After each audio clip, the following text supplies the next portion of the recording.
Hey guys, what is going on? I hope you all are doing well. Me? I'm not doing so well. I've been under the weather for the last few days. However, today I am feeling well enough to do this video. The worst of my symptoms at this point is a little bit of congestion, but I can breathe through one of my nostrils so I can still smell my fragrances while I talk about them, which is what I like to do. Anyway, welcome back to the Fragrance Well. My name is Elliot, if you don't already know. Welcome to the first timers and welcome back to everybody who is returning. Today we're going to be doing my third episode of weekly fragrance rotation.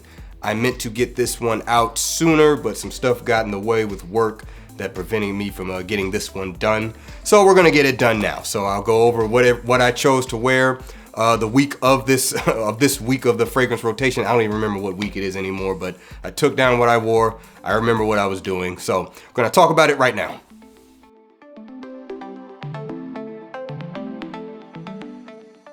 Alright guys, so I went back and checked. This is the week of June 11th. So starting on Sunday, I wore this fragrance here. This is Bond No. 9's Nomad.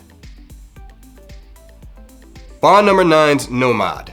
The reason I wore this fragrance, well, really I was doing some fragrance well related stuff where I had to kind of put my hands on every last one of my bottles, and as I was doing whatever I needed to do with this one, I decided, hey, I haven't worn this in a while, so I just sprayed it on. And that was my fragrance of the day. Yeah, so this fragrance is a very, very fruity rose oud fragrance. So a lot of fruit, primarily coming from pear and quince. I think that's how you say it. And then there's a kind of a jammy rose, not overly jammy, and there is oud in there, but it's very much kind of in the background. It's not skanky or anything like that. There's also some amber and vanilla, if I'm not mistaken.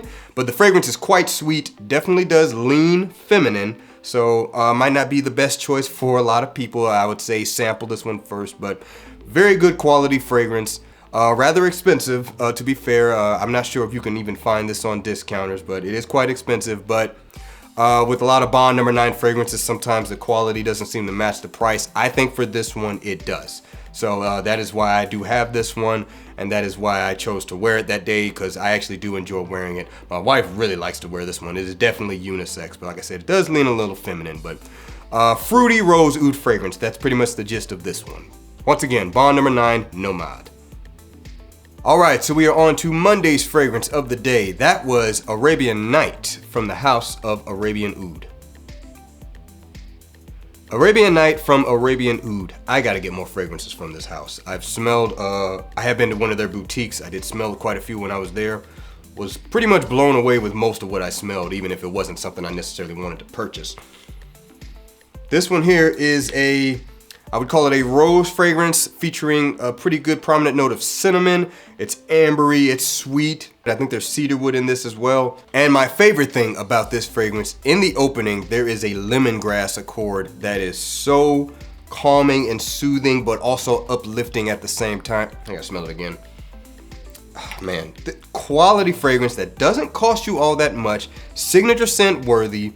What was I doing that Monday? I was traveling to my work site for the week, my first work site for the week. So it was a travel day for me and an installation day for me for my equipment. So on those days, I tend to wear stuff that, I don't have to worry about it maybe affecting patients, even though I would wear this on a work day too. This is just a great quality scent. I love how it makes me feel when I wear it. I love how the cinnamon and the rose and the lemongrass meld together. The cedar wood on the dry down, that kind of dry blonde wood smell is very nice once it gets further into the dry down. There is, I think, a little bit of vanilla. There's an ambery feel to it. Just a great quality scent. Check it out if you haven't.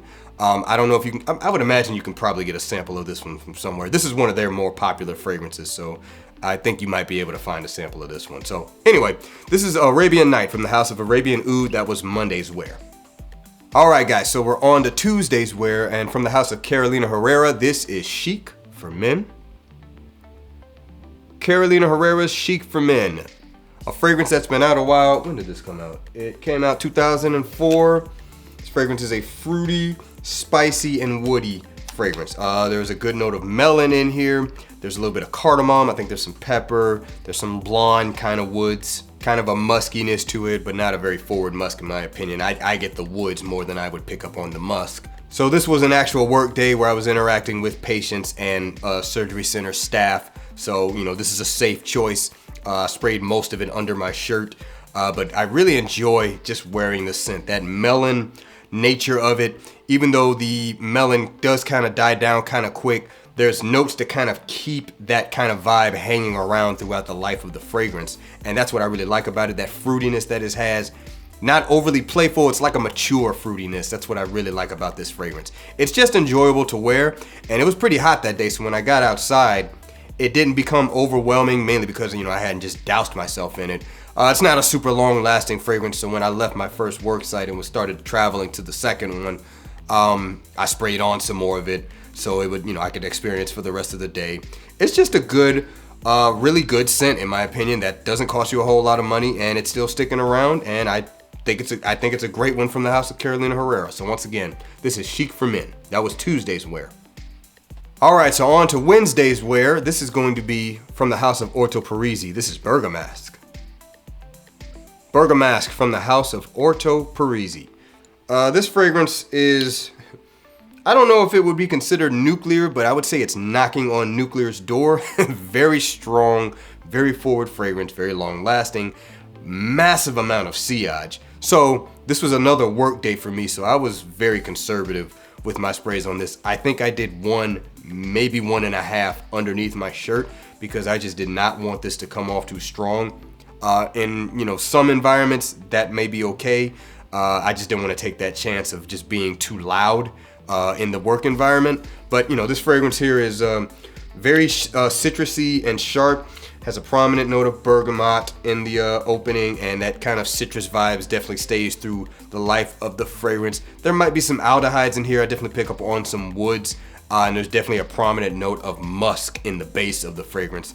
The house does not list a note, so you kind of have to just use your nose and try to pick up on what you can. But sometimes the name will give you a hint what might be in the fragrance. So bergamot, mask, I take that as musk. And also the description is pretty much telling you that there's musk in this fragrance. Nobody complained when I was wearing the fragrance, so I guess I wasn't coming off too loud. Anyway, that was Wednesday's wear, Bergamask from the house of Orto Parisi. All right, guys, so moving on to Thursday. We got 2 fragrances for Thursday. The first one is going to be Memoirs de Mystique from the house of 8 and Bob. Memoirs de Mystique from the house of 8 and Bob. So this fragrance is fresh and floral. It is basically a culmination of the entire bitter orange tree all wrapped into one. There's petitgrain in here, there's orange blossom, there's also neroli, there's some osmanthus, clearly being used in that orange characteristic type way. In the base of the fragrance, you're gonna get some musk and some amber. It's very much in the style of like a neroli portofino fragrance, but I think it has more elements to the orange tree than neroli portofino does. All that being said, why did I wear this? I had to mow the yard that morning, and I just doused myself in this because it was quite warm, very humid. I knew I was gonna be sweating up a storm, and I wanted something to kind of counter that heat and that dustiness I was gonna ultimately have all over me. And I just kind of doused myself in this, and I could still smell it, and it just gave me a cleanly kind of vibe while I was mowing the yard. Did it last through me mowing the yard and sweating like that? Well, I had sprayed enough of it, it was still kind of there. So yeah, if I had just gone conservative with it, no, I think it would have just melted right off of my skin, but it is what it is. All right, and the second scent for Thursday was a sample I got in not too long ago. I don't even know if you guys can see this. I'm not even probably gonna try to show it, but it's Blue Sapphire from the house of Boadicea the Victorious. First of all, this fragrance is incredible quality. As I think it's well known about the house of Boadicea the Victorious, if you've heard anything about it. Here, I'll spray it on a strip while I'm talking. This one is a rose and oud fragrance. There we go. Number two, this fragrance is probably nuclear. I sprayed one spray on my hand that day after I had showered after mowing the yard. One spray, and I could pick it up for the rest of the day. Probably went a little bit of nosmic to it, and I would imagine it was filling up at least half of the living room while I was just chilling out the rest of the day. I didn't do anything else the rest of the day. But incredible quality with this fragrance. I don't think there's one type of rose in here. I think there's a combination of roses because I get a little bit of a jamminess from the rose, but I also get kind of that regular dusty floral nature, not overly powdery. but also even a little bit fruity. I think same with the oud. I'm not an expert on identifying certain types of oud, but I know there are ones. I don't really get one type of oud in this. It's just well blended. I think there's also amber and patchouli in the base. All of that just blends together. Nothing's really sticking out. And there's also a very nice lemony vibe to the opening of this fragrance. I think there's lemon and orange in the opening of the fragrance. And it just gives this zinginess to the fragrance. It's not really citric, it's more like a zingy, almost like the orange and lemon and orange zest, if you will. That fragrance, however, is incredibly expensive, so if I ever get my hands on a full bottle of that, that will definitely be thoroughly planned out, and later on. I'm doing well, but I ain't doing that well just yet. Anyways, that was my 2 fragrances for Thursday. Alright guys, so we are on to the wear of the day for Friday. This is Lamar from the House of Kajal. Lamar from the House of Kajal. This is technically my scent of the evening / scent of the night, because I actually didn't wear anything for the day. I had a gig playing drums on that Friday night. I've talked about this fragrance quite a bit now. You know how I describe it if you've been around. I describe it as a sparkling rose flavored wine with pineapple and other fruits. Along with that pineapple, there's a little bit of apple in here. There's some citrus accords. There's cardamom. There's rose, other florals. A little bit of sweetness from vanilla. There's toffee. There's some musk. A really enjoyable, effervescent pineapple rose fragrance. Great for the high heat. As I mentioned before, I was playing drums that night, so I wanted to wear this fragrance and see how it does with me playing drums, because I don't think I've worn it under those circumstances yet. It did just fine. It was definitely on my skin all through the night. By the time I got home, I could still smell it off of myself. I don't know, maybe I sprayed it 8 times, so nothing crazy. And it also wasn't too warm that night. We had been getting some rain, but it was quite humid, but it wasn't overly warm, so the fragrance did very well. So once again, this is Lamar from the House of Kajal. That was Friday night's wear. Alright guys, and finally we are on to Saturday's fragrances. There are 2 of them. I wore a fragrance earlier in the day because I had to run some errands for work on a Saturday. Yeah, that's fun. And then on Saturday night I had another gig. So first one is going to be from the House of Creed. This is Aventus. Creed Aventus, you've heard about it, you may know about it. I decided to wear this because I hadn't worn it in a while, and I figured, hey, it'd be actually a perfect fragrance just for the day. So, you know, pineapple, blackcurrant, bergamot, birch, a little bit of smokiness to it. This is the latest batch of this fragrance. My cap's all loose. When I first got it, it was definitely more of a fresh version of Aventus. As it is macerated for a little while, I'm getting a lot more smokiness out of this than I used to, or than I did when I first got the fragrance. It's almost like the pineapple even has kind of taken a back seat to the blackcurrant and the bergamot. This one has gotten a lot more smokier on me, so that birch element is really coming through. Anyway, like I said, I just had to run some errands for work, so I wore this, and honestly, it lended to be the perfect transition fragrance for what I wanted to wear that night. And finally, the second fragrance of the day for Saturday is Nashane's Fan Your Flames. Nashane's Fan Your Flames. As I said, I did have another gig playing drums that Saturday night, and I just wanted to go with this. Coconut, rum, tobacco, tonka bean, cedar, and oak moss. And I love this composition. Makes me think of being in like a tropical cigar lounge. I didn't play in a cigar lounge, so that's not why I wore it. Frankly, I just wanted the vibe that this fragrance gives me. This fragrance definitely performed well through the playing conditions, was definitely still on me when I had to pack my stuff up and load it into my truck, which is often when I sweat the most, because I had to take everything outside where it's humid. I think it had just stopped raining, so it was the worst time ever to, load my stuff up. Actually, it was raining while I was loading my stuff up. But yeah, the fragrance was on me the entire night.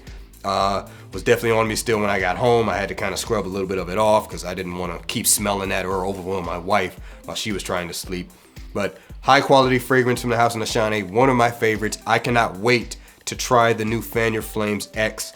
The way that has been described by some other people, it sounds like it is just going to be absolutely glorious. So I will definitely be looking into that one later on. So anyway, once again, the second fragrance of the day for Saturday and the final fragrance on this list, Nashane's Fan Your Flames. Alright guys, and we're all done. That was the third installment of the weekly fragrance rotation for the Fragrance Well. Don't forget to like the video if you like the content and subscribe to the channel. Also hit that bell icon so you can be notified when I upload new videos. Remember to be well and smell well, and I will see you in the next episode of The Fragrance Well. Have a good one.